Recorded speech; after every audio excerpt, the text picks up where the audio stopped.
ହଉ ପିଲାମାନେ ସମସ୍ତେ ଭଲ ଅଛ? ସମସ୍ତେ ଆଜି ଖାଇ ପିଇକି ଆସିଛ ତ?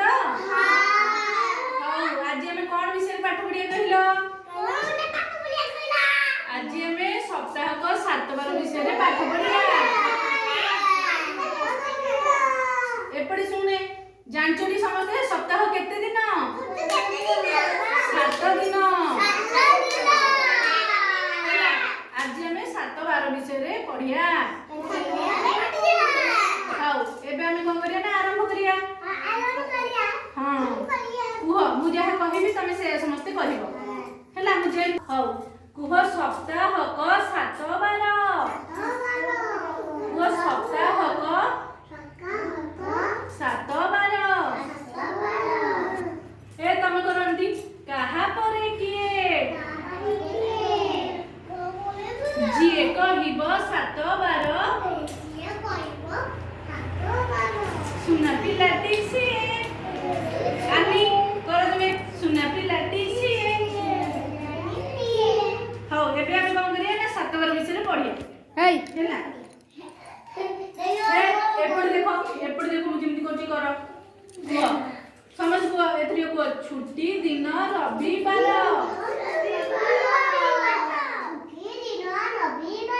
ହଁ ତାପରେ ସୋମ ଆସେ। ତାପରେ ରବିବାର ପରେ କଣ? ହଁ ଫାଷ୍ଟ ରବିବାର ଅଛି, ତାପରେ କୋଉ ବାର ଅଛି? ସୋମବାର ଅଛି। କହୁନୁ ତୁ ଲୁଟୁ କହ ରବି, ତାପରେ କଣ? ସୋମ। ହଁ ତାପରେ ମଙ୍ଗଳ ବୁଧ ଗୁରୁ ଶୁକ୍ର। ତା ସହ ଆସେ ଶନି। 7 ବାର କହିଦେଲେଟି ମନେ ରଖ ପିଲେ। ହଁ କୁହ ଆଉଥରେ କୁହ 7 ବାର କହିଦେଲେଟି ମନେ ରଖ ପିଲେ। ଭୁଲିବ ନାହିଁ କେବେ ହେଲେ। ହେତୁପା ସରି ଗଲେ। ସମସ୍ତେ ଆମେ 7 ବାର ବିଷୟରେ ପଢିଲେଟି। ଏବେ ଆଉ ଥରେ କହିଲେ 7 ବାର ବିଷୟରେ। ହଁ ମୁଁ ଯାହା କହୁଛି ସମସ୍ତେ କୁହ ରବି। ଏପଟେ ବସେ କହ ରବି।